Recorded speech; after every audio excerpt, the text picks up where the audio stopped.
বিশ্বনবী পৃথিবীতে আসার পরে তাকে যিনি কোলে তুলে নিয়েছিলেন দুধ দেওয়ার জন্য, আমরা কয়েকজনের নাম জানি, তার ভেতরে অন্যতম নাম হচ্ছে হযরতে হালিমাতুস সাদিয়া। এর আগেও দুধ খাওয়িয়েছে সোয়াইবিয়া নামক একজন, কিন্তু এই যে হালিমাতুস সাদিয়া ওনাকে বুকে তুলে নিয়ে দুধ দিয়েছিলেন প্রথমে। সিরাত ইবনে হিশাম যিনি লিখেছেন উনি বলেন, ডান স্তন মুখে দেওয়ার পরে নবীজি মুখ বের করে নিলেন, বাম স্তন মুখে দেওয়ার পরে নবী মুখ, ডান স্তন দেওয়ার পরে তিনি দুধ খেয়ে আরম্ভ করলেন দুধ পান করা। বাম স্তন দেওয়ার পরে তিনবার তিনি মুখ বের করে দিলেন। হযরতে হালিমা বলেন, আমি মুখের দিকে তাকিয়ে দেখি চোখের ইশারা দিয়ে মোহাম্মদ আমাকে বসাতে চায়। মা হালিমা, জোর করেন কেন? ডান স্তন আমার ছিল, এটা তো আমি পান করেছি। বাম স্তন এটা আমার না, আমি জানি আপনার একটা সন্তান আছে ছোট, আমার আব্দুল্লাহ দুধ ভাই, এটা আমার দুধ ভাই আব্দুল্লাহর হক। আপনি জেনে রাখেন, দুনিয়ায় আমি ভাইয়ের হক নষ্ট করার জন্য আসি নাই, এসেছি ভাইয়ের হক ফিরিয়ে দেওয়ার জন্যে। বাংলার মুসলমানেরা, যেই নবী এই রবিউল আউয়াল মাসে জন্ম নিয়ে মায়ের কোলে বসে ভাইয়ের হক নষ্ট করে না, ফিরিয়ে দেয়। দরুদ আর সালাম পাঠ করার মাধ্যমে আজকে আমরা আরম্ভ করছি রবিউল আউয়াল। রবিউল শব্দের শাব্দিক অর্থ হচ্ছে বসন্ত। আওয়াল মানে প্রথম, প্রথম বসন্ত। বসন্ত কি খারাপ? এটা আসলে সব সজীবতা ফিরে পায়। এ পৃথিবী ঠিক ওই রকম অকেজ হয়ে গিয়েছিল। রব্বুল আলামিন বলেন, লাকাদ মান্নাল্লাহু আলাল মুমিনিনা ইয বাআসা ফীহিম রাসূলাম মিন আনফুসিহিম ইয়াতলু আলাইহিম আয়াতিহি ويزكيهم ويعلمهم الكتاب والحكمة إلى آخر آية। সূরা আলে ইমরান থেকে বলছি 164 নম্বর আয়াতে আছে, আল্লাহ পাক বলেন, লাকাদ মান্নাল্লাহ, অবশ্যই আমি আল্লাহ মানন করেছি, অনুগ্রহ করেছি, আলাল মুমিনিনা, পৃথিবীর মুমিনদের উপরে। আমরা যারা ঈমান এনে মুমিনের দাবি করছি, আমাদের উপরে সবচাইতে বড় মানান, অনুগ্রহ, দয়া আল্লাহর কি? ইয বাআসা ফীহিম রাসূলা, আমি একজন রাসূল পাঠিয়েছি তোমাদের মাঝে, এটা সবচাইতে বড় মানন আল্লাহর। তাফসীর আমি পড়তে গিয়ে আয়াতের থেকে দেখেছি, পৃথিবীতে যত দয়া, যত রহমত, যত মানান, অনুগ্রহ আল্লাহ দিয়েছেন, সবচাইতে বড় দয়া আল্লাহর কাছ থেকে এসেছে তিনটা। 1 নম্বরে কোরআনে কারীম, 2 নম্বরে মুহাম্মাদুর রাসূলুল্লাহ, 3 নম্বরে আমরা মার বাবা পেয়েছি, এটা আল্লাহর রহমত। যাদের বেঁচে আছে রহমত বেঁচে আছে, যাদের মারা গেছে তার রহমত আর দুনিয়ায় নেই। তাহলে 2 নম্বরের ব্যাখ্যা বলছিলাম, বিশ্বনবীকে আমাদের মাঝে আল্লাহ পাঠিয়েছেন রহমত, মানান, অনুগ্রহ, দয়া হিসাবে। কি করতেন তিনি? ইয়াতলু আলাইহিম আয়াতিহি, তিনি আল্লাহর আয়াত তেলাওয়াত করে আমাদেরকে শোনাতেন। আজ ওপেন বলছি, আজ যত রকমের কথা বিভিন্ন রাজনৈতিক দল, বিশেষ করে বাংলাদেশে যারা দিন কায়েম করতে চান, তাদের ওপরে আপনারা ছড়িয়ে দেন, তাদের ওপরে আপনারা বসিয়ে দেন, তাদের ওপরে আপনারা চাপিয়ে দেন। তাদেরকে বলছি, যে মানুষগুলো বাংলাদেশে বলেন আমরা নবীওয়ালা কাজ করি, এই বাংলাদেশ সহ বিশ্বে নবীওয়ালা কাজ করছে যারা এই 4টা কর্মসূচি হাতে নিয়েছে। 1 নম্বরে ইয়াতলু আলাইহিম আয়াতিহি, যারা আল্লাহর আয়াত তেলাওয়াত করে মানুষকে শোনায়। আরে ভাই, আমি তো নিজে সাক্ষী দিচ্ছি, এতদিন তো ওইভাবে অ্যাক্টিভ ছিলাম না। জেল থেকে বের হয়ে অ্যাক্টিভ হয়ে দেখলাম বাংলাদেশ জামাত ইসলামী এবং ইসলামী ছাত্র শিবির আর ইসলামী ছাত্রী সংস্থা, এই 3টার ভেতরে আমি শুধু পেয়েছি তারা কোরআন তেলাওয়াত করে আগে মানুষকে শোনাবে। এটা প্রথম কর্মসূচি। এটা শোনাতে হলে নিজের যোগ্যতা লাগবে, এই জন্য তাদের 15টা পয়েন্ট প্রতিদিন লেখা লাগে। তার প্রথম পয়েন্টে আপনি কোরআন শরীফ কয় আয়াত পড়েন, বুঝে পড়েন না আন্দাজে পড়েন, ওইটাও আবার লেখা লাগবে। হাদিস আপনি কয়টা পড়েন, বুঝে পড়েন না ব্যাখ্যা সহ পড়েন না আন্দাজে পড়েন, ওইটাও লেখা লাগবে। আরো তো 13টা বাদ দিলাম। আপনি এই দুইটাই ধরেন, নবীওয়ালা কাজ করতে হলে অবশ্যই আপনাকে কোরআন জানা লাগবে। এই কথা বলেন না কেন?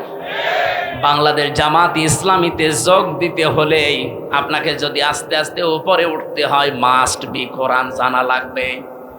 জামাতের কোন রকম হয়েছে কোরআন পড়তে পারে না, আপনি বাংলাদেশ পুরাটা যদি দেখাতে পারেন, আমি ওয়াজ বাদ দিয়ে দেব। আমি নিজে তো সারা দেশে গেছি, আমার নিজের জেলা থেকেও বলছি। আমার মতো আমির হামজা, আমি হাফেজ, কোরআনের ওপর আমার অনার্স মাস্টার্স করা।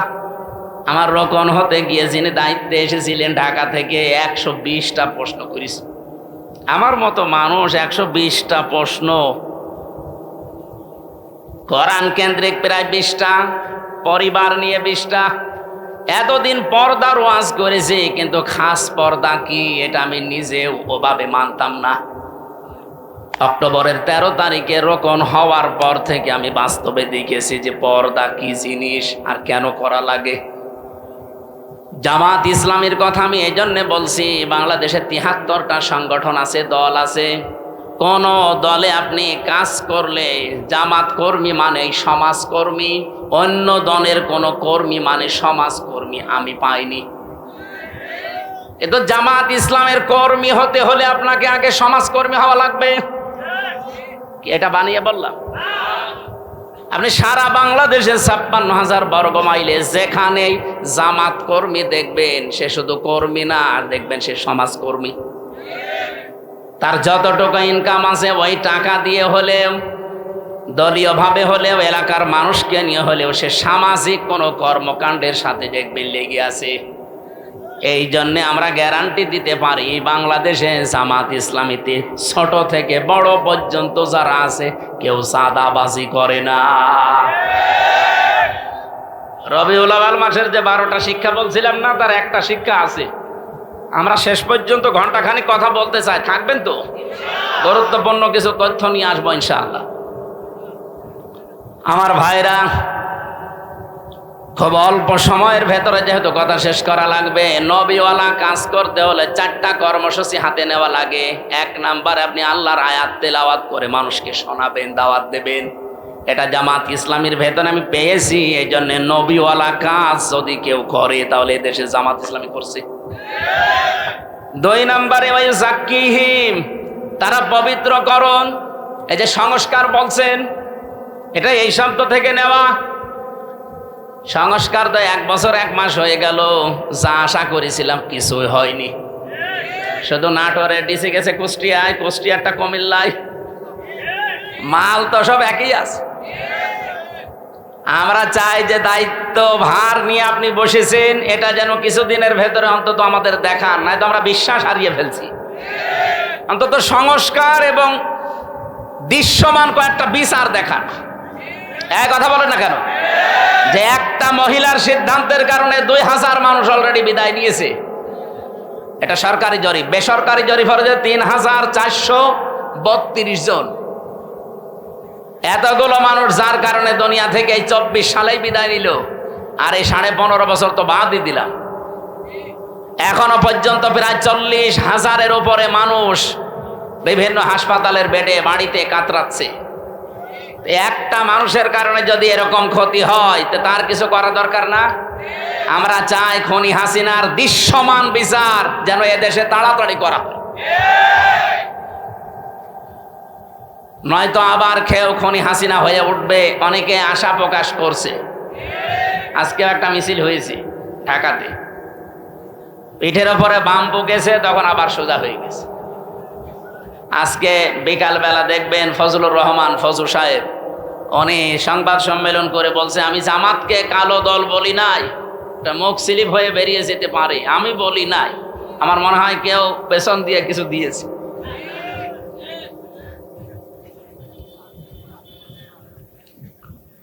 আমার ভাইরা, আমি শুধু ইঙ্গিত দিয়ে গেলাম। কোরআনে কারিমে এরকম 4টা জায়গায় 4টা আয়াত একই রকম শুধু শব্দ হেরফের করা আছে।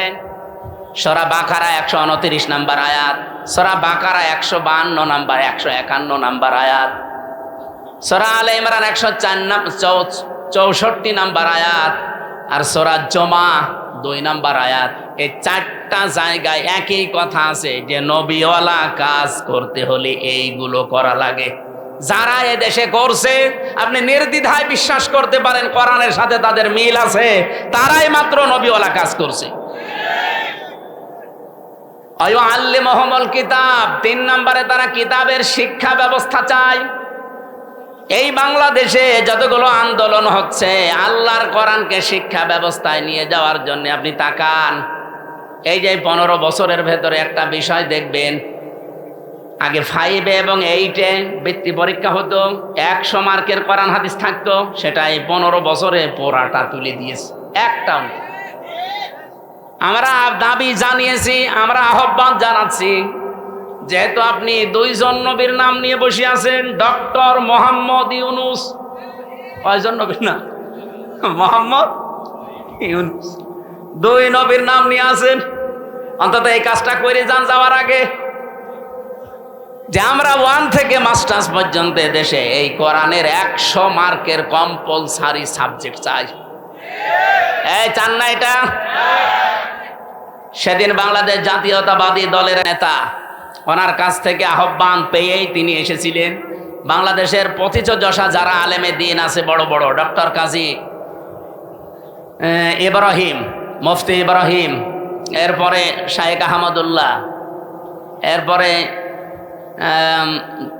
শায়েখ হারুন ইসহার, আমি নিজেও ছিলাম, এরকম আরও যারা আছে, মাওলানা মামুনুল হক, শাকাত হোসেন রাজি আমিনী সাহেবের যে জামাই, এরকম বাংলাদেশে যতগুলো আলেম আছে সব এক জায়গায় হয়েছিল। তারা সবাই চাচ্ছে, এবং জাতীয়তাবাদী দলের গুরুত্বপূর্ণ কয়জন ছিল, আমি নাম নিলাম না, এই মানুষগুলো এসে সবাই তাদের মনের ভেতরে এই আশঙ্কা যে যেভাবে চলছে এইভাবে চলতে থাকলে আমাদের ছেলে মেয়েরাও শেষ বয়সে আমাদেরকে বৃদ্ধাশ্রমে রেখে আসবে। কারণ তারা আমার সাথে 3 বছর জেলে ছিল, আমি নিজে দেখেছি, পরিবর্তন হয়েছে তারা অনেকে। তারা এখন চাচ্ছে যে কোরআনে কারিম যেন অন্তত 100 মার্কের কম্পালসারি প্রত্যেকটা জায়গায় হোক, আমরা কোরআন কেন্দ্রিক হতে চাই। এর বাইরে যারা আছেন তাদের প্রেসক্রিপশন অনুযায়ী চলেন, ওনাদের ফোফা ছাড়া চলতে পারেন না।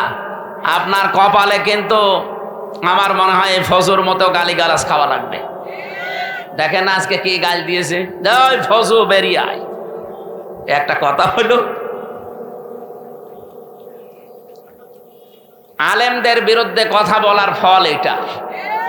এই জন্য সাবধান থাকবেন, আপনিও যেন এরকম রাস্তায় নেমে আবার গাল না খান। বলে আমরা চাচ্ছি নবীওয়ালা কাজের এই 3 নাম্বার কর্মসূচি হাতে নিতে। আমি গ্যারান্টি দিতে পারি, বাংলাদেশ জামাত ইসলামীকে যদি আল্লাহ ওই জায়গায় পৌঁছিয়ে দেয়, আল্লাহর কসম সংসদ থেকেই পাশ হবে এটা ইনশাআল্লাহ। কোরআনে কারিমে দেশে 92% মুসলমান আমরা, অন্য ধর্মের যারা আছে তাদের ধর্মগ্রন্থ তারা পড়বে, কোনো অসুবিধা নেই, কিন্তু 92% আমরা মুসলমান। আমরা চাই এদেশে 1 থেকে শুরু করে মাস্টার্স পর্যন্ত একটা ছেলে যখন বের হয়ে আসবে অন্তত যেন আলেম হয়ে বের হয়ে আসে। আজকে আমার কুষ্টিয়ার ডিসি পাল্টিয়ে গেছে, উনি খুলনায় গেছে, পটুয়াখালীর একজন যিনি, উনি আজকে এসে জয়েন করেছে। সাক্ষাৎ করেছিলাম আগেরটার সাথে, উনি অনেকদিন ওএসটি হয়েছিল, শেষ পর্যায়ে এসে কুষ্টিয়াতে দায়িত্ব পেয়ে চলে গেছে আজকে। আমি যতটুকু কথা বলে তার সাথে বুঝেছি, ভেতরে তার কোরআনে কারিমের যতটুকু আলো আল্লাহ দিয়েছে, এই জন্যে কুষ্টিয়াকে অন্তত সাদাবাজ মুক্ত করার জন্য তিনি চেষ্টা চালাচ্ছিলেন। কিন্তু কিছু মানুষের কারণে আল্লাহরে বান্দা আর পেরে দেয়নি, এখন খুলনাতে চলে গেছে। আল্লাহ যেন সফলতার সাথে, সততার সাথে এবং এখলাসের সাথে দায়িত্ব পালন করার তৌফিক দিন। আজকে কুষ্টিয়ার সবচাইতে বড় অফিস, আমি ওখানে গিয়েছিলাম দুপুরবেলা, অনেক সময় ছিলাম। উনি আমারে বলছিলেন, আমি প্রায় 16-17 বছর ওএসডি হয়েছিলাম, আল্লাহ যখন আমাকে দায়িত্বে এনেছেন আর আমি যতদিন কুষ্টিয়ায় আছি, উনি গ্যারান্টি অন্তত আমাদের 8-9 জনের সামনে দিলেন যে যারা সততার দিক থেকে, চরিত্রের দিক থেকে 1 বছরে এগিয়ে আছে, আমি তাদের মাধ্যমে কুষ্টিয়াতে কাজ করতে চাই। তিনি নাম নেয়নি, কিন্তু আমি জেনেছি তারা হচ্ছে বাংলাদেশ জামাত ইসলাম। 1 বছর 1 মাসের ভেতরে তাদের কোন চরিত্রে খুঁত পেয়েছেন আপনি? বিড়ি খায় এমন একজন কর্মী পেয়েছেন, বাকিগুলো তো বাদই দিলাম। আর বাকি অন্যান্য যারা আছেন এই ৭৩টা দলের অধিকাংশ দল, আমি সবাই বলি নাই, অধিকাংশ আপনি মিলিয়ে দেখবেন তারা যাদের আদর্শ নিয়ে রাজনীতি করে ও আদর্শই না। তা আমাদেরকেও যারা মওদুদীর অনুসারী, মওদুদীর উম্মত পর্যন্ত বলে ডাকেন, আপনি মানুষ। আমরা মওদুদীর উম্মত মানে, মওদুদীর অনুসারী মানে আমরা তাকে ফেকার ইমামও মানি না, তাকে আমরা মাযহাবের ইমামও মানি না। তার হাজার হাজার দিক নির্দেশনা আছে, শুধু একটা বিষয় আমরা গ্রহণ করেছি, এই গণতান্ত্রিক পদ্ধতিতে ইসলামকে তার জায়গা মতো নিয়ে ইসলামের কাজগুলো করার এই একটা পদ্ধতি নিয়েছি। আপনার যদি এটা ভালো না লাগে আপনি অন্যটা নেন, কিন্তু আপনি আমাকে মওদুদীর উম্মত বলেন, অনুসারী বলেন কোন কারণে? আমি কি তার মতো টুপি মাথায় দিয়েছি? বলেন, তার টুপির যে সাইজ আপনি দেখেননি? আমি তার মতো যে পোশাক, তার যা আছে সব কিছুকে আমার তার মতো আছে, আমি একটা শুধু নিয়েছি। আপনার যদি ভালো না লাগে আপনি ওটা নিয়েন না, কিন্তু এরকম গালিগালাজ করবেন না। এটা কিন্তু আর আগস্টের ৫ তারিখের আগে নেই, ২৪ সালের, এখন ২৫ সালের সেপ্টেম্বরের কয় তারিখ আজকে? আগস্টের ২৫ তারিখ চলছে। সুতরাং আমরা সাবধান হব এখন। আর আমাদের মুখে যেহেতু লাগাম নেই, সত্য কথা বলতে আর কোনো বাধা আছে? আগেও বলতে পারতাম, কিন্তু মুখ চেপে ধরা হতো। এখন চেপে ধরেন তো দেখি। আর আসবেন না আমি জানি, কারণ আসবেন কি করে, আপনি তো পালিয়েছেন। আমার ভাইরা, নবীওয়ালা কাজের যে দোহাই দিয়ে আমরা অনেকে মানুষকে ধোঁকা দিচ্ছি, আজকে আমি বলতাম না এটা। শুধুমাত্র তেলাওয়াতকৃত আয়াতটা, এই সূরা কি আনআম ১৬৫টা আয়াত আছে, এটা নাজিল হয়েছে মক্কায়। এখান থেকে একটা বিষয় আমার মাথার ভেতরে ঘুরপাক খাচ্ছে, এই কারণে নিয়ে আসলাম এটা। ৪ নাম্বারটা আগে বলি, তারপরে আমি বলছি। ওয়াল হিকমা, হিকমতের সাথে কাজ করা লাগবে। আজ যারা এ কথা মিডিয়ার সামনে এসে আলেম নামে কলঙ্ক, তারা জালেম নাম নিয়ে এগুলো বলেন যে ৫ কোটি মানুষ এক জায়গায় হলেই কি ইসলাম কায়েম হয়ে যাবে? ৫ কোটি না, এ বাংলাদেশের সব মানুষ এক জায়গায় হলেও ইসলাম কায়েম হবে, এ কথা আমরা বলি না। ঢাকার মহাসমাবেশে ইসলাম কায়েম হয়ে যাবে কথা কেউ বলেছে বাংলাদেশের? বলেন। আপনি আগ বাড়িয়ে বলতে গেলেন মানে অবশ্যই আপনার পেছনে কেউ কাতুকুতু দিচ্ছে। কেউ না জানুক, আমরা তো জানি। ৫ কোটি ৫ লাখ ৫,০০০ মানুষ এক জায়গায় হলে ইসলাম কায়েম হবে, কথা আমরা যেহেতু বলি না, সুতরাং এইটা আমাদের দিকে চাপিয়ে আপনি কোন দিকে ইঙ্গিত করছেন আপনি ভালো জানেন, আমরাও হালকা জানি। আমরা এটা হেকমাত হিসাবে এই অনুষ্ঠানটা করতে যদিও ৩ কোটি ৩.৫ কোটি টাকা খরচ, কিন্তু এটার দ্বারা ইসলামের, বিশেষ করে এদেশে ইসলামপন্থী মুসলমানদের যা হয়েছে ১০০ বছরও এটা হয়নি। এক সমাবেশে আন্তর্জাতিক মহল থেকে বিশেষ করে যতগুলো রাষ্ট্রদূত বিশ্বের কাজ করে এই দেশে, সব এখন জামাত অফিসে এসে ধর্ণা দেয়।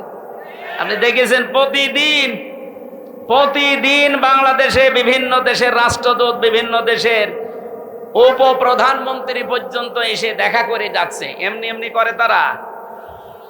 বিদেশি সাংবাদিক আমি যাদের সাথে পরিচিত হয়েছিলাম ওই দিন, তারা পর্যন্ত বলেছে যে একটা দলের ডাকে এত মানুষ এক জায়গায় হয়, এটা পৃথিবীর মনে হয় প্রথম ইতিহাস। ওই সাংবাদিক ফ্রান্সের, উনি ইংরেজিতে বলছিলেন যে একটা দলের ডাকে এত মানুষ ঢাকাতে, এটা মনে হয় পৃথিবীর প্রথম ইতিহাস, এত মানুষ এক জায়গায় হয়নি।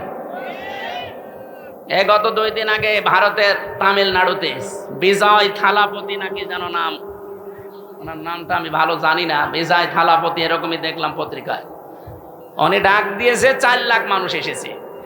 আর বাংলাদেশ জামাত ইসলামের আমির ডাক্তার শফিকুর রহমান ডাক দিয়েছিল 4 লাখ। আমার মনে হয় গণনার বাইরে।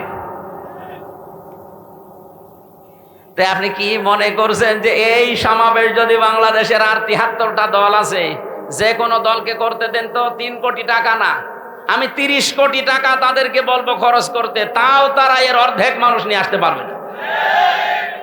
কারণ আমরা যারা এদেশে জামাত ইসলামী থেকে ওই জায়গায় গিয়েছিলাম, এটা ইবাদত মনে করে গিয়েছিলাম। এটা একটা হেকমা। আমরা হেকমার ব্যাখ্যায় অনেকগুলো বিষয় ছিল, আমি সবগুলো নিয়ে আসতে পারছি না। আমি শুধু এই মক্কা এবং মদিনায় নাজিল হওয়ার একটা প্রেক্ষাপট নিয়ে আসতে চেয়েছি। এদিকে তাকান, এ সূরা নাজিল হয়েছে মক্কায়। কোথায়? কোরআন শরীফের ভেতরে মক্কায় নাজিল হওয়া সূরা ৯২টা, আর মদিনায় নাজিল হওয়া সূরা 22টা, অন্য আরেকটা বর্ণনা আছে 86টা আর 28টা। আমরা প্রথমটায় ধরলাম। তাহলে এই সূরাটা মক্কায় 165টা আয়াত আছে, আমরা মাত্র একটা আয়াত পড়েছি। আমার এই মাথার ভেতরে এই আয়াত নিয়ে যত তথ্য আছে, এই 1 ঘন্টা তো এমনি বললাম, কিয়ামত পর্যন্ত আলোচনা করলে এই আয়াত শেষ হবে না। এত কথা এর ভেতরে আল্লাহ লুকিয়ে রেখেছে। আমরা হালকা টান দিয়ে কিছু বের করতে পারবো ইনশাআল্লাহ, ওইগুলো আপনাদেরকে ডেলিভারি দেবো ইনশাআল্লাহ। তাহলে সূরাটা নাজিল হয়েছিল কোথায়? মক্কায়। এই জন্য সূরার নাম মাক্কি সূরা। মদিনায় যতগুলো সূরা নাজিল হয়েছে সবগুলোকে বলা হয় মাদানী সূরা। তো শিক্ষা কি? আপনি দেখবেন যতগুলো সূরা মক্কায়, এই 92টা সূরার কোন জায়গায় ইয়া আইয়ুহাল্লাযীনা আমানু পাবেন না। আপনি যারা আছে কোরআন পড়ে, শেষ পর্যন্ত পড়িছে উপর থেকে, অবশ্যই শুরু থেকে শেষ পর্যন্ত এনাদের পড়া আছে। স্টেজের সামনের কাতারে যারা, একটাও বাদ নেই, প্রত্যেকেই 1 থেকে শেষ পর্যন্ত পড়িছে। কিন্তু আপনি বলেন এই 92টা সূরা ইয়া আইয়ুহাল্লাযীনা আমানু নেই। ইয়া আইয়ুহাল্লাযীনা আমানু, হে যারা ঈমানের দাবি করো, এই কথা আছে শুধুমাত্র মাদানী সূরার এই 22টা সূরায়, তাও 89 জায়গায় শুধু। বলেন এবার বাস্তবতা কি? আমার এই মাথার ভেতরে আমি এটা পেয়েছিলাম, এই মালয়েশিয়া বিশ্ববিদ্যালয়ে একটা সেমিনার ছিল, ওখানে প্রায় 28টা দেশের শিক্ষক শিক্ষিকা এসেছিল। ওই সেমিনারে কথা বলতে আমারও 2 মিনিট সময় দিয়েছিল, যে তাকওয়ার ব্যাখ্যাগুলো আপনি সঠিকভাবে 2 মিনিটের ভেতরে তুলে ধরেন। এক একজনকে এক একটা দিয়েছে। তার ভেতরে ওটা ফ্রান্সের, হ্যাঁ শিক্ষক ফ্রান্সের, উনি একটা তথ্য বলছিলেন, পৃথিবীতে সবচাইতে দামি পানি, ওয়াটার কোনটা বলেন তো? হ্যাঁ, এটা তো আমিও বলেছিলাম, কিন্তু আমি বলে ধরা খেয়েছি। আরে ভাই, 1 গ্লাস জমজমের পানি কয় টাকা? আমার কাছে আছে, আমি 5 লিটার পানি কিনে নিয়ে আসলাম, আসার সময় 12 টাকা নিল। 12 টাকা মানে বাংলাদেশে মনে হয় 380 টাকা। 1 টাকায় 32 টাকা, তো সেই হিসাবে 380 টাকা না কত হয়, তাও 5 লিটার। 1 গ্লাস পানির দাম খুব বেশি হলেও কত, 20-22 টাকা হবে বাংলাদেশে। এবার বাস্তবতা বলেন, পৃথিবীতে সবচাইতে এখন দামি পানি যেটা, না অ্যাকোয়া ক্রিস্টালা, ওই যে নীতা আম্বানির বউ, নীতা আম্বানি পান করে, কি নাম, কি আম্বানি ওনার নাম? মুকেশ আম্বানির স্ত্রী নীতা আম্বানি। এটা স্বর্ণের কি যেন মিশিয়ে দেয় ওর ভেতরে, খুব দামি পানি। 1 লিটার পানির দাম বাংলাদেশের 3.5 লাখ টাকা। আমার মনে হয় মহিলার যদি 24 ঘন্টায় অন্তত 3-4 বোতল পানিও লাগে, 3-4 লিটার, কত টাকার পানি লাগতে পারে আপনি বলেন তো? 10-12 লাখ টাকার শুধু পানি খরচ হয় তার, আর বাকি যা তো বাদই দিলাম। এই পানিটা খুব দামি পানি। এই প্রশ্নের উত্তর আমি ওই দিন, আমিও আপনাদের মতো একেবারে হুসুকে বাঙালি, জমজমের পানি, জমজমের পানি। আমার হিসাব মিলিয়ে স্যার আমারে জিজ্ঞাসা করছে কোথা থেকে এসেছেন। আমি বললাম, আরবিতে বললাম, যেহেতু মেন বাংলাদেশ। উনি আরবি, ইংরেজি অনেকগুলো ভাষা আয়ত্তে আছে ওনার। তা আমারে বলছে যে এইভাবে লেখাপড়া করলে হবে, বিশ্ব সম্পর্কে জানা লাগবে না? তো ওই সেমিনারে একটা বিষয় আমি পেয়েছিলাম এইটা, তার ভেতরে যেহেতু জ্ঞান অর্জন করলে ওইটা আবার পৌঁছিয়ে দেওয়া লাগে। এ নির্দেশ কার? বাল্লেগো আন্নি ওয়ালাও, একটা বাক্য যদি জানো ওটা পৌঁছিয়ে দাও। সেই হিসাবে আমি পৌঁছিয়ে দিতে চাই, সঠিকভাবে তুলে ধরবো। মানবেন তো ইনশাল্লাহ? আপনি আবার মনে করেন না যে হুজুর টেনে কথা বলছে না। এই যে কোরআন শরীফ আমার সামনে, আল্লাহর কসম আমি যা শুনেছি বুঝেছি ওইভাবেই বলছি। বলেন 92টা সূরা আল্লাহ নাজিল করলেন মক্কায়, একটা জায়গায় ওই ইয়া আইয়ুহাল্লাযীনা আমানু বললেন না। বলেন তো মক্কায় কি ওই সময় ইমানদার একটাও ছিল না? এক কথা বলেন না কেন? এই যে 13 বছর নবীজি মক্কায় ছিলেন, যতগুলো সূরা নাজিল হয়েছে একটা সূরায়ও আল্লাহ ইয়া আইয়ুহাল্লাযীনা আমানু বলেননি। ইমানদার আছে, স্বয়ং নবী আছে নিজে, আবু বকর সিদ্দিক আছে, হযরত ওমর আছে, যিনি জান্নাতের গ্যারান্টি দুনিয়ায় পেয়েছেন, এই মানুষ আছে, অথচ আল্লাহ ইয়া আইয়ুহাল্লাযীনা আমানু দেননি। কেন? কারণ ওই সময় রাষ্ট্রের দায়িত্ব ছিল আবু জেহেল। কে ছিল? আরো জোরে বলেন। এই মানুষগুলোই মক্কা থেকে মদিনায় হিজরত করে সেখানে মাত্র 10 বছর রাষ্ট্রের নায়ক হচ্ছেন মুহাম্মাদুর। এই জন্য আমার গজলের ভেতরে শেষ কলি এইটা ছিল, শুধু মেষ চড়ানোই সুন্নত না, রাষ্ট্রনায়ক হওয়াও সুন্নত। কি কথা বলেন না কেন? সুন্নাত নয় শুধু মেষ চড়াতে যাওয়া, আরো সুন্নাত হলো রাষ্ট্রনায়ক হওয়া। উনি রাষ্ট্রনায়ক ছিলেন না? কয় বছর? 10 বছর। এই 10 বছরে যে 22টা সূরা নাজিল হয়েছিল, আপনি দেখেন এই সূরাগুলো খুঁজে খুঁজে। এখানে আছে ইয়া আইয়ুহাল্লাযীনা আমানু, 89 জায়গায় আছে। স্যার আমাকে ওই দিন ডক্টর নোমান আলী খান ছিলেন আমেরিকার, উনি আমারে বলছিলেন উপস্থিত সবাইকে, আমিও তার ভেতরে শ্রোতা, এই জন্য আমি বলছি আমাকেই বলিস। এইভাবে বলছিলেন, দেখেন মক্কায় দায়িত্বে আছে আবু জেহেল, ইসলাম কায়েম নেই রাষ্ট্রীয়ভাবে। এই জন্য এত বড় বড় মানুষ সেখানে ইমানদার থাকার পরও আল্লাহর দৃষ্টিতে আল্লাহ ইয়া আইয়ুহাল্লাযীনা আমানু বলেন। কিন্তু এই মানুষগুলোই মদিনায় যেয়ে রাষ্ট্র ক্ষমতা রাসূলুল্লাহ হাতে নিলেন, আর এখানে রাষ্ট্রীয়ভাবে কোরআনে কারিমের 500 বিধান চলতো। এ কারণে আল্লাহর দরবারে তারা যারাই ছিল ওই দেশে সব এখন যারা ইমানদার সত্য সত্য, তারা এখন পরিপূর্ণ ইমানদার। আল্লাহর দৃষ্টিতে তারা ইয়া আইয়ুহাল্লাযীনা আমানু এর পর্যায়ে। বাংলাদেশে যতদিন পর্যন্ত ইসলাম রাষ্ট্রীয়ভাবে কায়েম না হয়ে আবু জেহেল, আবু লাহাব, উতবা, সাইবার মতো মানুষেরা এই দেশে দায়িত্বে থাকবে, আপনি যত বড়ই পাগড়ি মাথায় দেন আর যত বড়ই নবীওয়ালা কাজ করছি বলে নিজেকে প্রচার করেন, আল্লাহর দৃষ্টিতে আপনি 100 ভাগ ইমানদার হতে পারবেন না। 100 ভাগ ইমানদার হওয়া যায় তখন যখন এই বিধান 500 আছে শরীয়তের বিধান। কয়টা? এগুলো রাষ্ট্রীয়ভাবে চলবে। আর রাষ্ট্রীয়ভাবে চললে যে কি শান্তি পাওয়া যায়, আমি তো নিজে বিভিন্ন দেশে যাই, চোখে দেখে আসি। আপনি আফগানিস্তানে যান, মনে হবে একটা মিনি জান্নাতে আছি। আরে ভাই, খালি খেলেই ভালো থাকা যায়? আপনার নিরাপত্তা লাগবে না? আপনি আল্লাহর আইনের বিরুদ্ধে অবস্থান নিয়ে নিজেকে প্রচার করেন, ভয় পান না।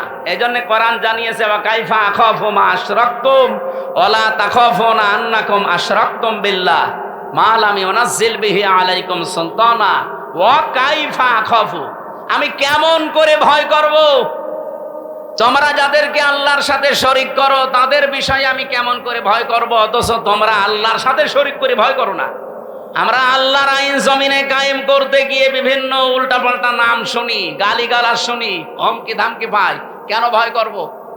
আপনি আল্লাহর আইনের বিরুদ্ধে মানুষের তৈরি করা আইন কায়েম করতে গিয়ে ভয় পান না।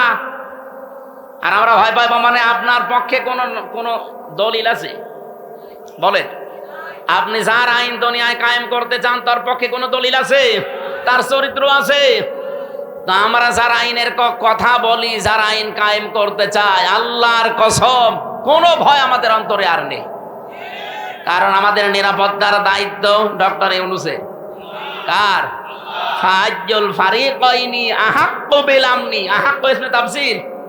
বলো তো, এই যে পৃথিবীতে দুইটা দল, একটা আল্লাহর আইনের পক্ষে, একটা আল্লাহর আইনের বিপক্ষে, এর ভেতরে সবচাইতে নিরাপত্তার হকদার কারা? ইন কুনতুম তা'লামুন, যদি জেনে থাকো।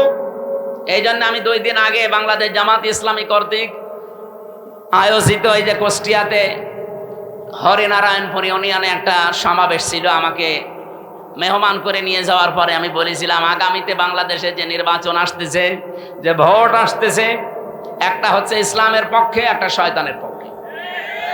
এ কথার ভেতরে ভুল আছে। কারণ আল্লাহর আইনের পক্ষে আমরা অনেকেই এখন ইসলামী দল যারা সব এখন ভোটের বাক্স একটা দেওয়ার সিদ্ধান্ত নিয়েছি। এর বাইরে যারা আল্লাহর আইন বাদ দিয়ে অন্য আইন কায়েম করতে চান, আমি নাম নিলাম না তাদেরকে কোরআনে কারিমে শয়তানি বলা হয়েছে, নাকি আমি নিজে বানালাম? আল্লাহ রাব্বুল আলামিন বলেন, আল্লাযীনা আমানু ওয়া লাম ইয়ালবিসু ঈমানাহুম বিযুলমিন উলাইকা লাহুমুল আমনু। ভালো করে শুনবেন। আল্লাহ বলেন, আমি নিরাপত্তা দেই। আমার পক্ষ থেকে যদি কেউ নিরাপত্তা পেতে চায়, 2টা গুণ অর্জন করা লাগবে। ঈমান আনা লাগবে, আর শিরিক আর জুলুম মুক্ত জীবন গঠন করা লাগবে। এখানে জুলুম মানে শিরিক।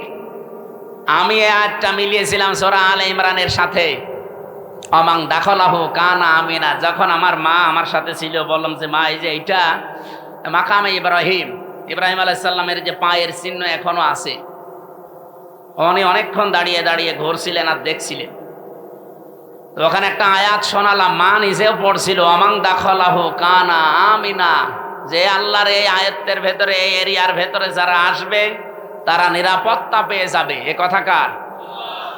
আপনি দেখবেন প্রায় 3.5 কিলোমিটার এলাকা জুড়ে কাবা শরীফের এরিয়া। আমি 3.5 কিলোমিটার পার হওয়ার পরে রাস্তায় লেখা দেখলাম, মামনুউন গয়রা মুসলিম তাদখুল, এরকম আরবিতে লেখা আছে যে মুসলমান বাদ দিয়ে অন্য কোন জাতির লোক এই এলাকায় প্রবেশ করা নিষেধ। কারণ এলাকাটা আল্লাহ নিজে নিরাপত্তা দিচ্ছে। আপনার নিজের বাবার খনিও যদি সামনে পড়ে যায়, এই কাবার এরিয়ার ভেতর আপনি কিছুই বলতে পারবেন। কি কথা বলছেন? এবার আমার প্রশ্ন এই নাটোরবাসীর কাছে, বলেন তো বাংলাদেশের এই 56,000 বর্গ মাইল কি কাবা শরীফ? তো এখানে নিরাপত্তা লাগবে না? আজ আমি রাস্তায় চলতে পারি না চাঁদাবাজির ভয়ে, ছিনতাইয়ের ভয়ে।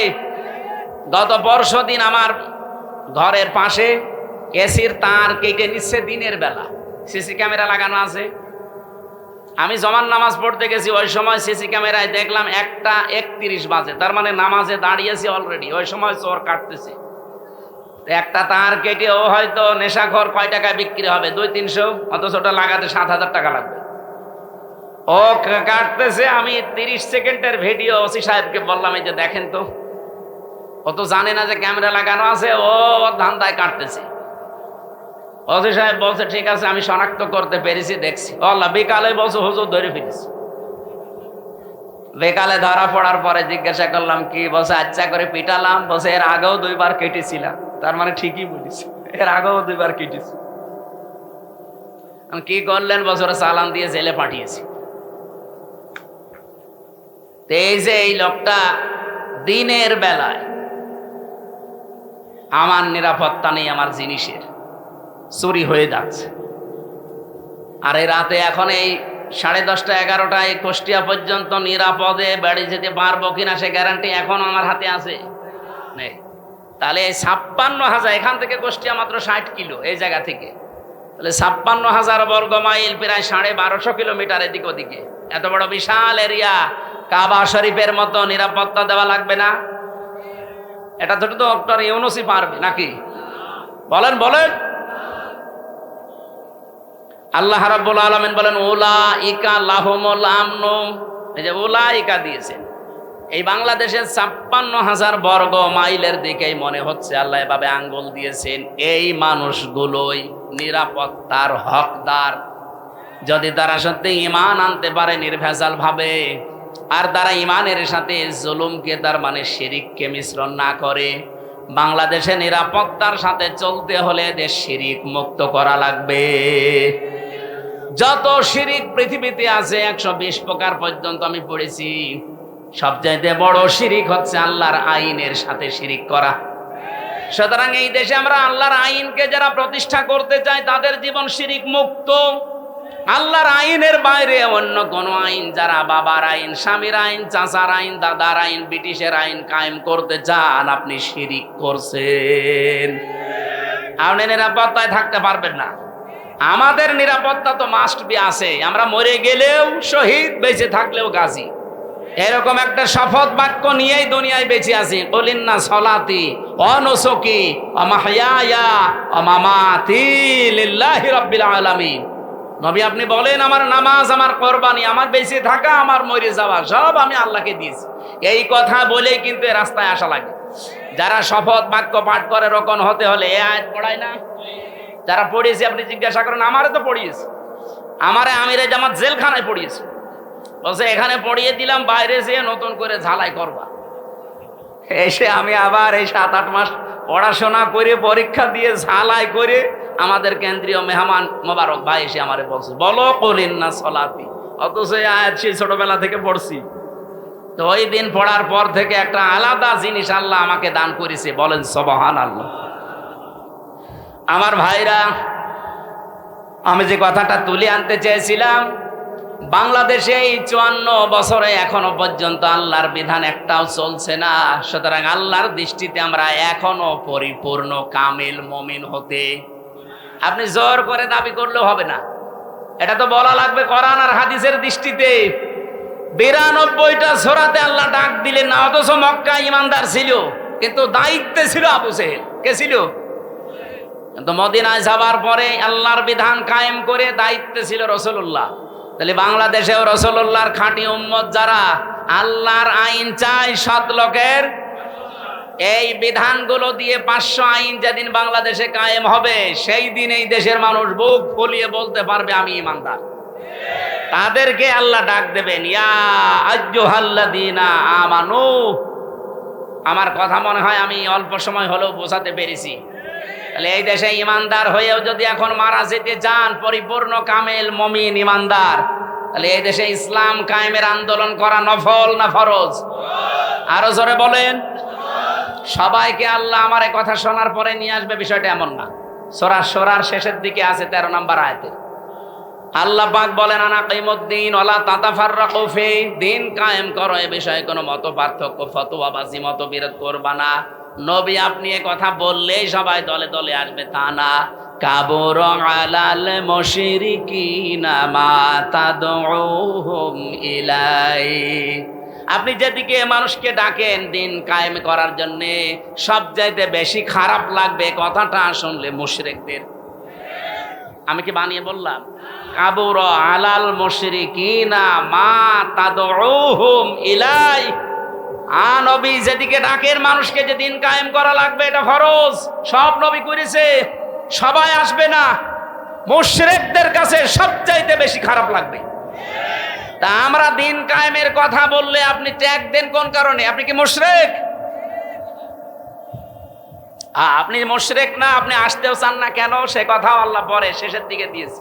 আল্লাহু ইয়াজতাবি ইলাইহি মাইয়াশা ওয়া ইয়াহদি ইলাইহি মাইয়ুনিব, আল্লাহ যাকে ভালোবাসে পছন্দ করে শুধুমাত্র তাকেই দিন কায়েমের জন্য মনোনীত করে।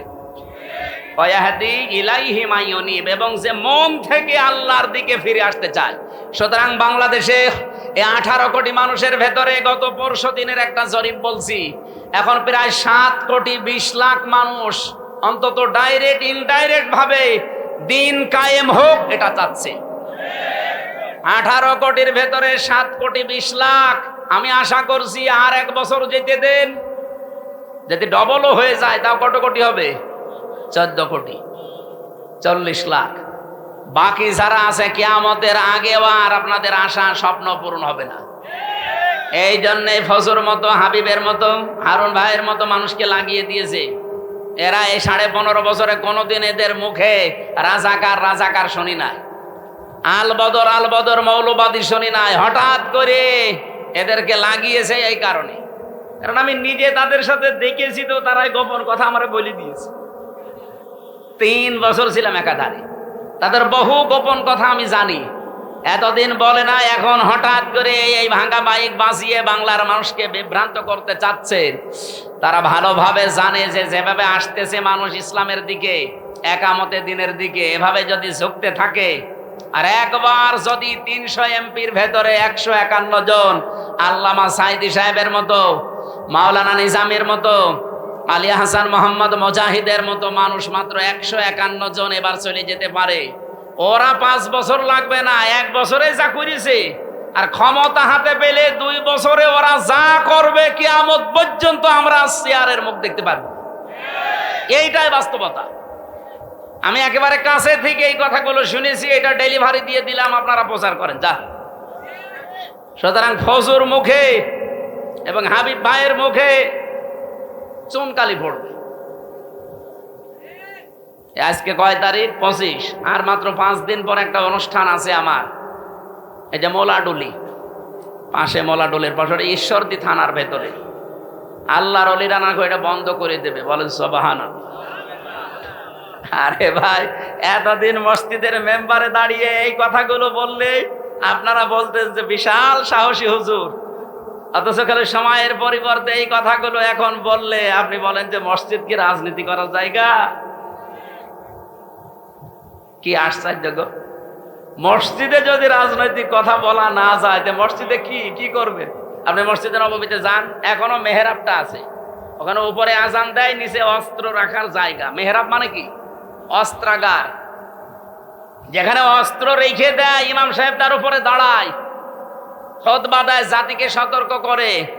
আর সেই মসজিদে এখন চাঁদাবাজদের বিরুদ্ধে, চরিত্রহীনদের বিরুদ্ধে কথা বলতে গেলে বলে, হ্যাঁ মসজিদ কি রাজনীতি করার জায়গা? তো রাজনীতি কোথায় করবো? ঝড়ে জঙ্গলে।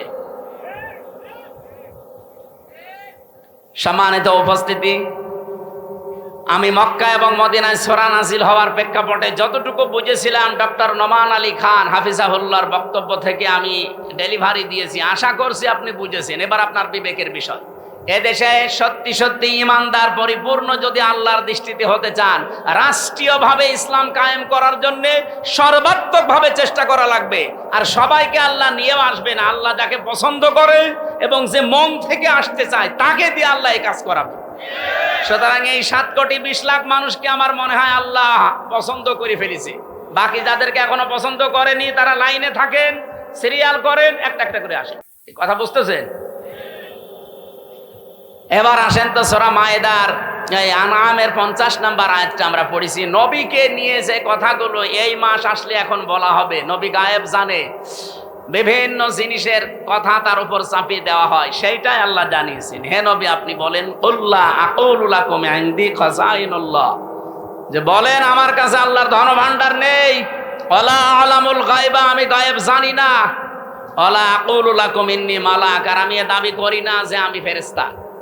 ইন আত্তাবিউ ইল্লা মা ইউহা ইলাইয়া, আমি তো অনুসরণ করি শুধুমাত্র অতটুকুর যেটা নাজিল হয় আমার প্রতি। কুল হাল ইয়াস্তাবিল আমা ওয়াল বাসীর, নবী আপনি বলেন তো, যারা হক এবং যারা বাতিল, যারা চক্ষুষ্মান, যারা অন্ধ, এরা কি সমান? আফালা তাতাফাক্কারুন, এরপরও চিন্তা করবা না? এবার আসেন আমরা বাস্তবতায় যাই।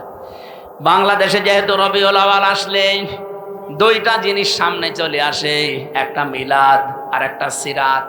কি আসে? আমার 1 ঘন্টা হয়ে গেছে, শুরু করব? আরো 15-20 মিনিট বলতে চাই, থাকবেন? এই যে যারা উঠে যাচ্ছে, এরা কি ওইগুলো নাকি? উঠেছেন না ভাই, অন্তত 10 মিনিট সময় দেন। আমারও সে ফজরের পর থেকে আবার আরম্ভ অনুষ্ঠান, একেবারে সন্ধ্যা পর্যন্ত। এই জন্য অনুষ্ঠানগুলো এখন সব গুটিয়ে ফেলেছি, দূরের কোনো জেলায়ও যাচ্ছি না। নির্বাচনের আগ পর্যন্ত তো এই 5-7টা জেলায় আমি শেষ করতে চাচ্ছি। সারাদিন আমার সাংগঠনিক কাজ থাকে। আর এই মাগরিবের পর থেকে রাত 9টা, 10টা, 11টা পর্যন্ত আপনাদের সময় দিয়ে যাবো। পাবনা, নাটোর, ওদিকে মেহেরপুর, চুয়াডাঙ্গা, ঝিনাইদহ, রাজবাড়ী, এই শেষ। আর বাইরে যাব না ইনশাল্লাহ। আমিরে জামাত আমাদের নির্দেশ দিয়েছেন যার যার এলাকায় কাজ করতে। আল্লাহ আমাদেরকে যেন ইখলাসের সাথে কাজ করার তৌফিক দেন, আমিন। এ মাস আসলে যেহেতু এই ভেজালগুলো আছে, এই জন্য নিরসন করছি। কি আসে বলেন তো? মিলাদ আর সিরাত। মিলাদ মাহফিল হবে না? 63 দিন ব্যাপী নবীর মিলাদ মাহফিল কারা যেন আয়োজন করেছে চট্টগ্রামে, 63 দিন। আর বাংলাদেশ জামাত ইসলামী চট্টগ্রামের চনতি ময়দানে আল্লামা সাঈদী যেটা করতেন, ওখানে 19 দিন ব্যাপী 19 জন আলেম প্রতিদিন যাবে। আমার 18তম দিনে দিয়েছে নবীজির রাজনৈতিক জীবন কেমন ছিল। আশা করছি ওখানে কথাগুলো সঠিকভাবে তুলে ধরতে পারবো ইনশাআল্লাহ, আপনারা দোয়া করেন। আজকে আমার বিষয়টা হচ্ছে মিলাদ এবং সিরাত, এই দুইটা শব্দ নিয়ে। অনেক মানুষ আছে বাংলাদেশে মিলাদ মানে সিরাত মানতে চায় না, অনেকে আবার সিরাত মানে মিলাদ মানতে চায় না। না, দুইটাই মানা রাখবে। মিলাদুন বিলাদুন থেকে এসেছে, এটা মানে জন্ম বৃত্তান্ত। মিলাদ মানে কি? নবীজির জন্ম থেকে আপনাকে 27টা শিক্ষা নেওয়া লাগবে, শুধু জন্ম থেকে। এবার তার সিরাত আরম্ভ হয়েছিল, এই সিরাত থেকে 12টা, আর এখান থেকে 27টা। আমি একটা প্রথমে দিতে চাই, দেখেন তো আপনি নিতে পারেন কিনা। এটা সিরাত ইবনে হিশামে এসেছে। বিশ্বনবী পৃথিবীতে আসার পরে তাকে যিনি কোলে তুলে নিয়েছিলেন দুধ দেওয়ার জন্যে, আমরা কয়েকজনের নাম জানি, তার ভেতরে অন্যতম নাম হচ্ছে হযরতে হালিমাতু সাদিয়া। এর আগেও দুধ খাওয়িয়েছে সোয়াইবিয়া নামক একজন, কিন্তু এই যে হালিমাতু সাদিয়া, ওনাকে বুকে তুলে নিয়ে এই দুধ দিয়েছিলেন প্রথমে। সিরাত ইবনে হিশাম যিনি লিখেছেন, উনি বলেন ডান স্তন মুখে দেওয়ার পরে নবীজি মুখ বের করে নিলেন, বাম স্তন মুখে দেওয়ার পরে নবী মুখ, ডান স্তন দেওয়ার পরে তিনি দুধ খেয়ে আরম্ভ করলেন দুধ পান করা। বাম স্তন দেওয়ার পরে তিনবার তিনি মুখ বের করে দিলেন। হযরতে হালিমা বলেন, আমি মুখের দিকে তাকিয়ে দেখি চোখের ইশারা দিয়ে মোহাম্মদ আমাকে বসাতে চায়। মা হালিমা, জোর করেন কেন? ডান স্তন আমার ছিল, এটা তো আমি পান করেছি। বাম স্তন এটা আমার না। আমি জানি আপনার একটা সন্তান আছে ছোট, আমার আব্দুল্লাহ দুধ ভাই, এটা আমার দুধ ভাই আব্দুল্লাহর হক। আপনি জেনে রাখেন, দুনিয়ায় আমি ভাইয়ের হক নষ্ট করার জন্য আসি নাই, এসেছি ভাইয়ের হক ফিরিয়ে দেওয়ার জন্যে। বাংলার মুসলমানেরা, যেই নবী এই রবিউল আউয়াল মাসে জন্ম নিয়ে মায়ের কোলে বসে ভাইয়ের হক নষ্ট করে না, ফিরিয়ে দেয়, সেই নবীর উম্মত এখন আমরা দাবি করছি। এ রবিউল আউয়াল মাস আসলে অনেকেই সাদাবাজি থেমে নেই, অনেকের দুর্নীতি ঘুষ খাওয়া থেমে নেই। কিসের রবিউল আউয়াল পালন করেন আপনি? মিলাদ দেন। বহু মানুষকে আমি কুষ্টিয়ার কথা বলছি, আমি নাম নিলাম না, কুষ্টিয়াতে শুনেছি চাঁদার টাকা আদায় করে এনে মিলাদ দেয়। আমি নাম নিলেও নিতে পারতাম। কুষ্টিয়া, ওই যে চাউলের কাজ কারবার বেশি হয়, কুষ্টিয়া থেকে পোড়াদা পর্যন্ত যে বিশাল মার্কেট, বাংলাদেশের দ্বিতীয় মার্কেট বলা হয় এটা। এখানে অনেকেই দেখি, শুনছি, দেখছি, তারা সাদাবাজি করে আমাদের মতো হুজুরকে দিয়ে মিলাদ পড়াচ্ছে। এই রবিউল আউয়ালে পড়াবে টাকা কিসে? সাদা কি দিচ্ছে? মিলাদে আপনি কি বলবেন? মিলাদ মানে বিলাদ, বিলাদ মানে জন্ম বৃত্তান্ত। নবীর জন্ম বৃত্তান্ত থেকে তো প্রথমে এই শিক্ষা আপনাকে নেওয়া লাগবে যে নবীজি ভাইয়ের হক ফিরিয়ে দিতেন, আর আপনি ভাইয়ের হক আরো নষ্ট করছেন, মেরে খাচ্ছেন, আবার মিলাদ দিচ্ছেন তার নামে। আশা করছে আপনি থামবেন, এটা আপনার কানেও যাবে, ডাইরেক্ট না গেলেও ইনডাইরেক্ট আপনার কানে যাবে, আপনি থামবেন। 2 নম্বরের বিষয় পেয়েছি সিরাত। বিশ্বনবী মুহাম্মদুর রাসূলুল্লাহর জীবন চরিত্র, তার আদর্শ, এটাকে সিরাত বলা হয়। আমার প্রশ্ন, দুনিয়াতে বহু মানুষ শুধু নবীজির মিলাদ মেনেছে, বিশ্বাস করেছে, মহব্বত করেছে মিলাদকে, কিন্তু তারা জাহান্নামে গেছে শুধু সিরাত না মানার কারণে। কিন্তু বহু মানুষের জীবনী আমি পড়ে দেখেছি, তারা মাত্র শুধু মিলাদ না, মিলাদও মেনেছে, সিরাতও মেনেছে। এ মানুষগুলো দুনিয়া থেকেই জান্নাতি। যেমন হযরতে আমির হামজা, হযরতে আব্বাস রাদিয়াল্লাহু তাআলা আনহুমা, 2 জনের কথা আপনি পড়া জীবনী পড়ে দেখবেন। তাদের পড়া জীবনে আমি পড়ে পেয়েছি, তারা মিলাদও বিশ্বাস করেছে, নবীর জন্ম, তারা সিরাতও মেনেছে। কি আমি বেশি বললাম? তারা মিলাদও মেনেছে, সিরাতও মেনেছে, 2 জনে জান্নাতি। আপনি সিস্টেম অপর পৃষ্ঠায় দেখুন, আরো 2 জন চাচা আছে, নবীর আপন চাচা, আবু লাহাব আর আবু তালেব। এই 2 জন চাচা নবীর মিলাদ নিয়ে, জন্ম নিয়ে খুশি ছিল, কিন্তু নবীর আদর্শ পেয়ে তারা খুশি হয়নি। এই জন্য 2 জনে জাহান্নামী। আমার মনে হয় যারা জ্ঞানী মানুষ বুঝে ফেলেছে। সুতরাং এই রবিউল আউয়াল আসলে শুধু মিলাদ নিয়েই খুশি থাকবেন, আপনি আর কি খুশি? আবু লাহাব নিজের বাড়ির কাছের মেয়ে লোক কিনা দাসীকে এই 2 আঙ্গুল দিয়ে আজাদ করে দিয়েছিল, এত খুশি হয়েছিল এই লোকটা। আপনি আর কয় টাকা খরচ করবেন না, 2 মণ মিষ্টি কিনবেন, কারণ নিজের কাজের মেয়েকে আজাদ করে দিয়েছে। এত খুশি হয়েছিল নবীর জন্মে, নবীর মিলাদে, নবীর জন্ম গ্রহণ করায়, কিন্তু নবীর আদর্শ মানে নাই, এই জন্য জাহান্নামী। এই জন্য কি? আর 2 জন চাচার কথা বললাম না, নিজে আমি আমির হামজার কবরের পাশে দাঁড়িয়েছিলাম, মনে হচ্ছে এখনো বসে আছে জিন্দা, কারণ শহীদরা মরে না। বলেন শহীদরা।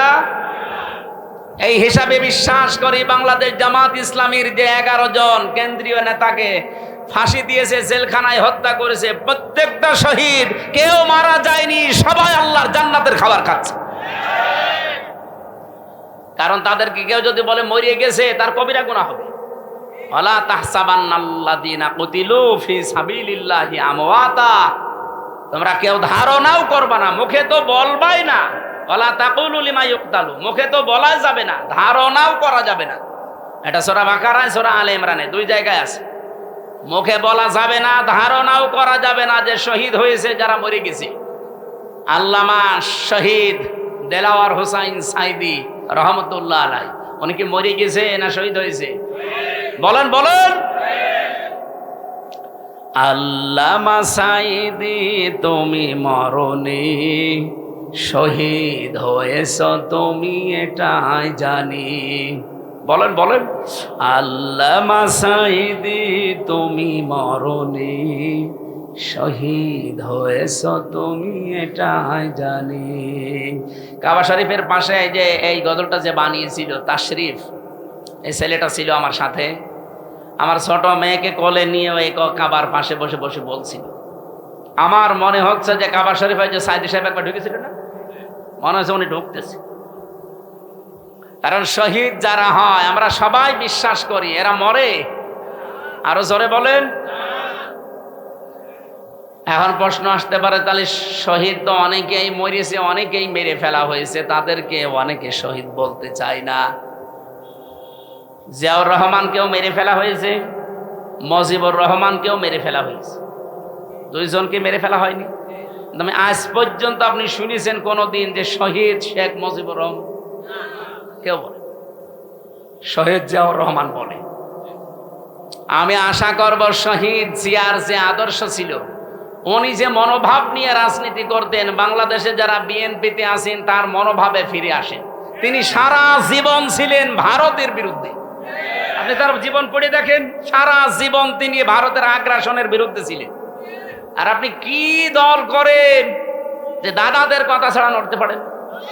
তার মানে আপনি ওনার আদর্শের ওপরে আর নেই। ওনার রাজনৈতিক জীবন একটু ভালোভাবে পড়ার আহ্বান জানাচ্ছি। আমরা যাকে মেনে চলছি, যার দেখানো পথে চলছি, শহীদ আল্লামা দেলাওয়ার হোসাইন সাইদি সারা জীবন ভারতের আগ্রাসনের বিরুদ্ধে কথা বলেছে। বাংলাদেশ জামাত ইসলামীতে যারা আছে তাদের একই মনোভাব। আপনি দেখেন, কারো মাতব্বরি আমরা পছন্দ করি না। হ্যাঁ, আপনি বন্ধুত্বের হাত বাড়িয়ে দেন প্রতিবেশী হিসাবে আমরা মেনে নেব, মাতব্বরি করবেন ওটা আমরা মানি না। এক কথা বলেন না কেন? মাতব্বরি মেনে নেওয়া যদি মানুষের স্বভাব হতো তাহলে সিঙ্গাপুর মেনে নিত। সিঙ্গাপুরের পাশে মালয়েশিয়া, 5 ডবল না, আমার মনে হয় সিঙ্গাপুরের চাইতে মালয়েশিয়া কমপক্ষে 50 ডবল বড় হবে। কারণ বাংলাদেশের এই নাটোর যত বড়, সিঙ্গাপুর এত বড় না। নাটোরে এ মাথা থেকে ও মাথা কত, 60-70 কিলো হবে না? 60-70 কিলোর বেশি হবে এ মাথা ও মাথা, অথচ সিঙ্গাপুর মাত্র 42 কিলো। তাহলে সেই হিসাবে বাংলাদেশের 64টা জেলা, নাটোর তো খুব বড় জেলা না, কুষ্টিয়া চাইতেও ছোট। সেই হিসাবে আমি বলছি যে সিঙ্গাপুরের চাইতে মালয়েশিয়া 50 ডবল বললে ভুল হবে, আরো বড়। কারণ মালয়েশিয়া বাংলাদেশের কমপক্ষে 7 ডবল, এর চাইতে 7 ডবল বড় বাংলাদেশের চাইতে। অথচ তার পাশে সিঙ্গাপুর ঠিক বন্ধুত্বের হাত বাড়িয়ে দিয়েছে। তাদের এরকম তার কাটা দেওয়া নেই। বন্ধুত্বের হাত বাড়াবেন আপনি, প্রতিবেশী তার কাটা দিয়ে রাখবেন কোন কারণে? বিশ্বের কতগুলো উন্নত দেশ ঘুরে আসলাম, যারা আজ বন্ধুত্বের হাত বাড়িয়েছে, প্রতিবেশী কই, তাদের তো তার কাটা নেই। আপনাদের সাথে আমাদের শত্রুতার কারণ এইটাই, আপনারা আন্দাজে নাক গলাতে চান। এটা যতদিন মেয়ে ছিল ততদিন আপনি পেরেছেন, এখন মেয়ে নেই আর পারবেন না। নতুন করে কাউকে জামাই বানাতে চাইলে আগে জামাই বানান, তারপরে। আর আমরা আপনার জামাই হব, কারণ আপনার সাথে আমাদের আত্মীয়তা করা জায়েজ নেই। বিশ্বনবী পৃথিবীতে আসার পরে তাকে যিনি কোলে তুলে নিয়েছিলেন দুধ দেওয়ার জন্যে, আমরা কয়েকজনের নাম জানি। তার ভেতরে অন্যতম নাম হচ্ছে হযরতে হালিমাতুস সাদিয়া। এর আগেও দুধ খাওয়িয়েছে সোয়াইবিয়া নামক একজন, কিন্তু এই যে হালিমাতুস সাদিয়া, ওনাকে বুকে তুলে নিয়ে দুধ দিয়েছিলেন প্রথমে। সিরাত ইবনে হিশাম যিনি লিখেছেন, উনি বলেন ডান স্তন মুখে দেওয়ার পরে নবীজি মুখ বের করে নিলেন, বাম স্তন মুখে দেওয়ার পরে নবী মুখ, ডান স্তন দেওয়ার পরে তিনি দুধ খেয়ে আরম্ভ করলেন দুধ পান করা। বাম স্তন দেওয়ার পরে তিনবার তিনি মুখ বের করে দিলেন। হযরতে হালিমা বলেন, আমি মুখের দিকে তাকিয়ে দেখি চোখের ইশারা দিয়ে মোহাম্মদ আমাকে বোঝাতে চায়, মা হালিমা জোর করেন কেন? ডান স্তন আমার ছিল, এটা তো আমি পান করেছি। বাম স্তন এটা আমার না, আমি জানি আপনার একটা সন্তান আছে ছোট, আমার আব্দুল্লাহ দুধ ভাই, এটা আমার দুধ ভাই আব্দুল্লাহর হক। আপনি জেনে রাখেন, দুনিয়ায় আমি ভাইয়ের হক নষ্ট করার জন্য আসি নাই, এসেছি ভাইয়ের হক ফিরিয়ে দেওয়ার জন্যে। বাংলার মুসলমানেরা, যেই নবী এই রবিউল আউয়াল মাসে জন্ম নিয়ে মায়ের কোলে বসে ভাইয়ের হক নষ্ট করে না, ফিরিয়ে দেয়, সেই নবীর উম্মত এখন আমরা দাবি করছি। এ রবিউল আউয়াল মাস আসলে অনেকেই সাদাবাজি থেমে নেই, অনেকের দুর্নীতি ঘুষ খাওয়া থেমে নেই। কিসের রবিউল আউয়াল পালন করেন আপনি, মিলাদ দেন। বহু মানুষকে আমি কুষ্টিয়ার কথা বলছি, আমি নাম নিলাম না, কুষ্টিয়াতে শুনেছি চাঁদার টাকা আদায় করে এনে মিলাদ দেয়। হ্যাঁ, আমি নাম নিলেও নিতে পারতাম। কুষ্টিয়া, ওই যে চাউলের কাজ কারবার বেশি হয়, কুষ্টিয়া থেকে পোড়াদা পর্যন্ত যে বিশাল মার্কেট, বাংলাদেশের দ্বিতীয় মার্কেট বলা হয় এটা। এখানে অনেকেই দেখি, শুনছি, দেখছি, তারা চাঁদাবাজি করে আমাদের মতো হুজুরকে দিয়ে মিলাদ পড়াচ্ছে। এই রবিউল আউয়ালে পড়াবে, টাকা কিসের? চাঁদা।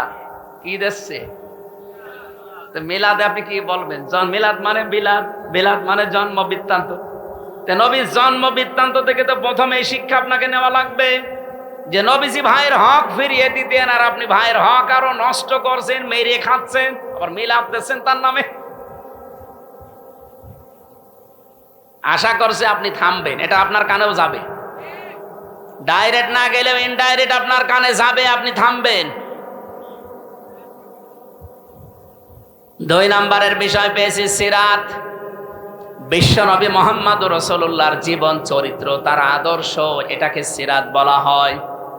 আমার প্রশ্ন, দুনিয়াতে বহু মানুষ শুধু নবীজির মিলাদ মেনেছে, বিশ্বাস করেছে, মহব্বত করেছে মিলাদকে, কিন্তু তারা জাহান্নামে গেছে শুধু সিরাত না মানার কারণে।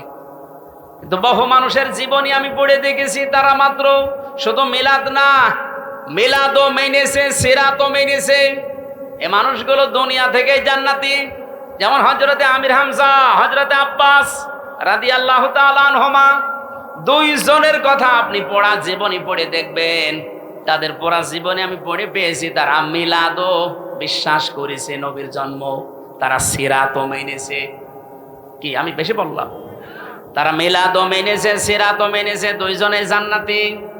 আপনি সিস্টেম অপর পৃষ্ঠায় দেখুন, আরো 2 জন চাচা আছে, নবীর আপন চাচা, আবু লাহাব আর আবু তালেব। এই 2 জন চাচা নবীর মিলাদ নিয়ে, জন্ম নিয়ে খুশি ছিল, কিন্তু নবীর আদর্শ পেয়ে তারা খুশি হয়নি। এই জন্য 2 জনে জাহান্নামী। আমার মনে হয় যারা জ্ঞানী মানুষ বুঝে ফেলেছে। সুতরাং এই রবিউল আউয়াল আসলে শুধু মিলাদ নিয়েই খুশি থাকবেন, আপনি আর কি খুশি? আবু লাহাব নিজের বাড়ির কাছের মেয়ে লোক কিনা দাসীকে এই 2 আঙ্গুল দিয়ে আজাদ করে দিয়েছিল, এত খুশি হয়েছিল এই লোকটা। আপনি আর কয় টাকা খরচ করবেন না, 2 মণ মিষ্টি কিনবেন, আর ও নিজের কাজের মেয়েকে আজাদ করে দিয়েছে। এত খুশি হয়েছিল নবীর জন্মে, নবীর মিলাদে, নবীর জন্ম গ্রহণ করায়, কিন্তু নবীর আদর্শ মানে নাই, এই জন্য জাহান্নামী। এই জন্য কি? আর 2 জন চাচার কথা বললাম না, নিজে আমি আমির হামজার কবরের পাশে দাঁড়িয়েছিলাম, মনে হচ্ছে এখনো বসে আছে জিন্দা, কারণ শহীদরা মরে না। বলেন শহীদরা।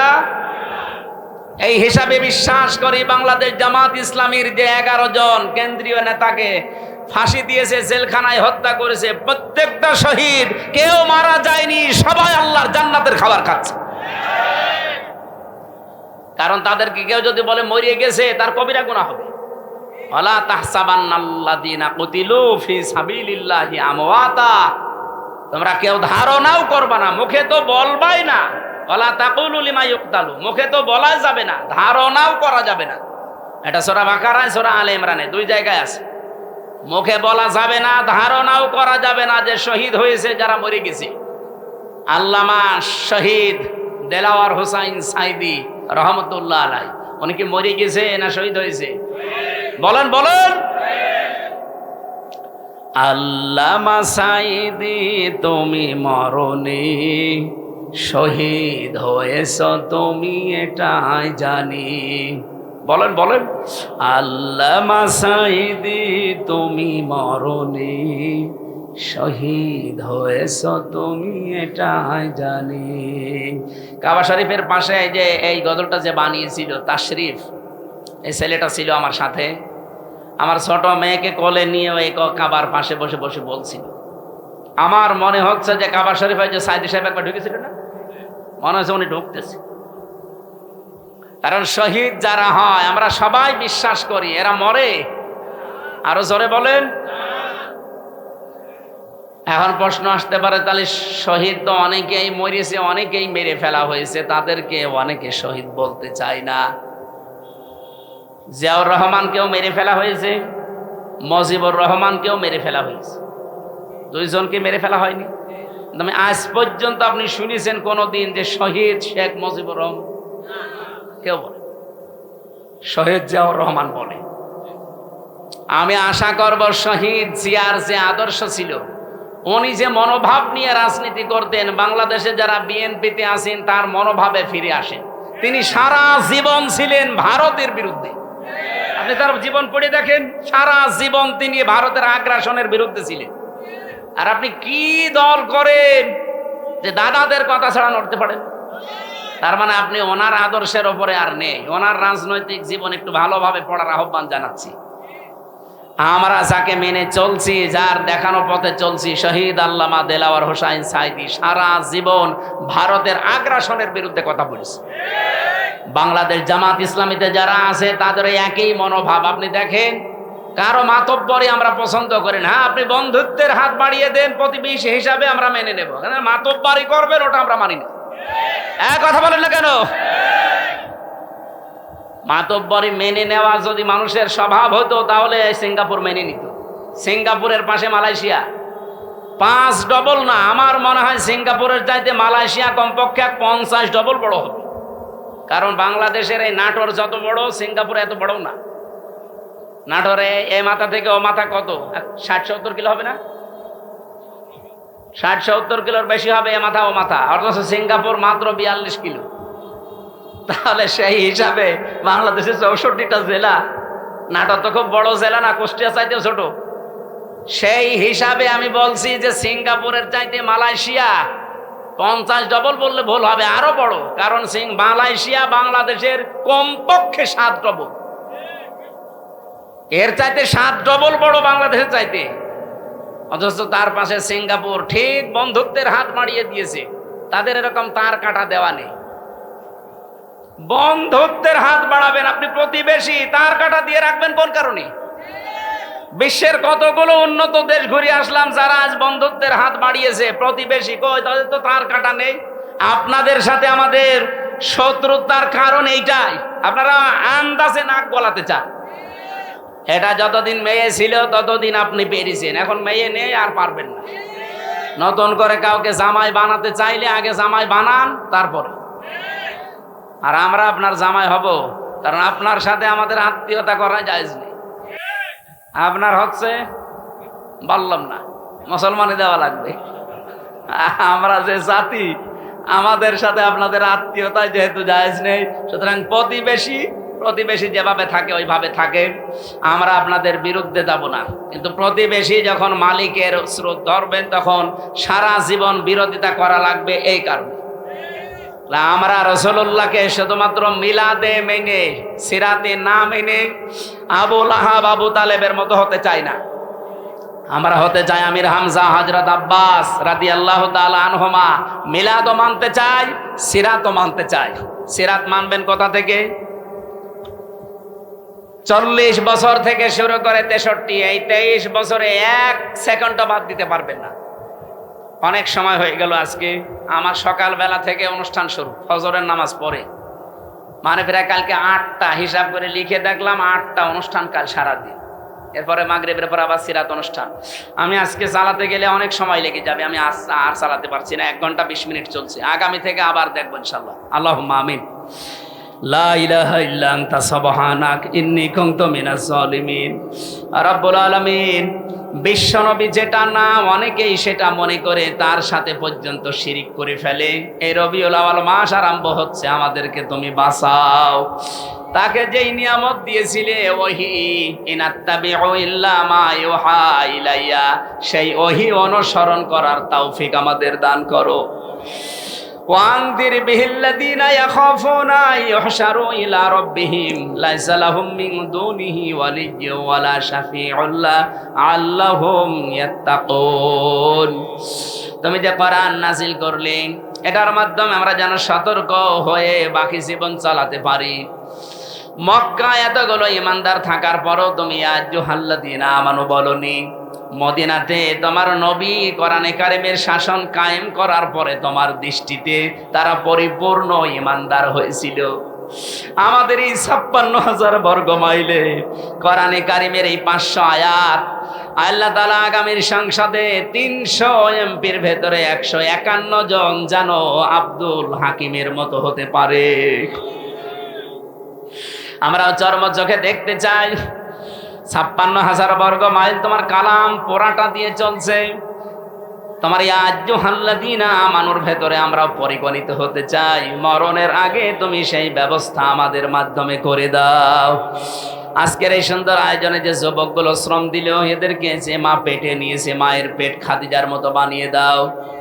সম্মানিত সভাপতি ওবায়দুল্লাহ সাহেবকে কবুল করো। প্রধান অতিথি ডক্টর মীর নুরুল ইসলাম, আল্লাহ আলহাজ অধ্যাপক মাওলানা আব্দুল হাকিম সহ জনাব হাবিবুর রহমান, আবু বকর সিদ্দিক, নাম না জানা যত মানুষ আমরা এখানে আমিন আমিন করছি, আমাদের জীবনের আশা জায়েজগুলো পূরণ করে দাও।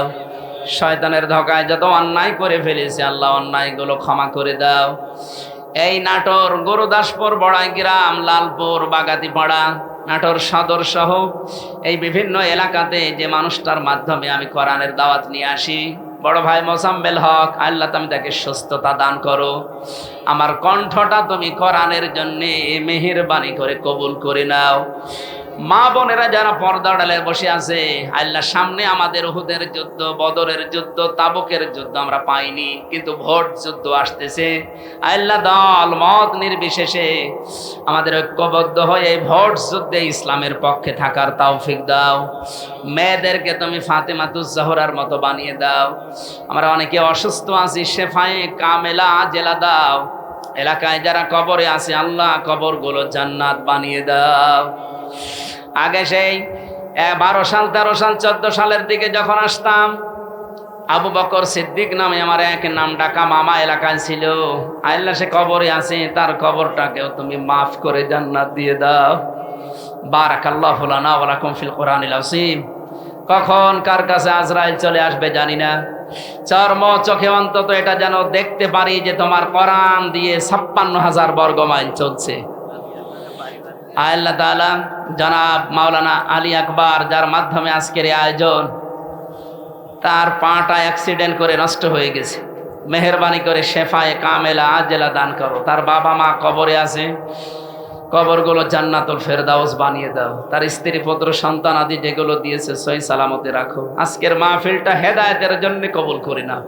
আমরা নবীর মিলাদও মানি, আমরা নবীর সিরাতও মানি।